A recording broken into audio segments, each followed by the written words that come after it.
นว่าคำนางเจ้าผู้แก้มป่วยรวยสาวเสริมสวยเจ้าผู้รวยคนโกมีคนหูส่องแนมเลี้ยวบังแก้มสาแล้วเนาะบังแก้มกระนวลพองสดใสเป็นตาสุนตาบายเบิ่งบ่ได้พอแล้วตาเปียวเห็นแล้วใจสว่างสวยดังตากวางในเทพนิยายมือเรียวจะเลี้ยวมองใช้ไหลเล็บมือใส่น้ำยาบางมาได้เห็นนางทั้งนี้เดินผ่านเจ้ามาเปิดร้านไก่สี่แยกบ้านลาโพบริการทั้งคนหนุ่มคนสาวสาเซ็ตก่อนเป่ามาเฝ้าเสริมความงาม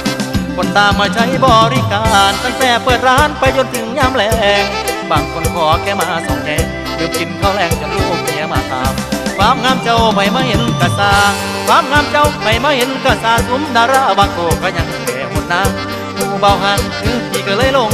สุมเบาหันคือพี่ก็เลยหลงใจบ่วงน้ำสาวนั่งเหงาที่เป็นบ้าเที่ยวมาละตัดผมบ่เศร้าผมบ่ทันยาวก็เฝ้าเที่ยวมาซอยได้มองแค่วันละน้อยได้ชิมยิ้มวันละน้อยดังเล็ดตาซอยมาเสริมกำลังใจเสริมพอใดมีความสด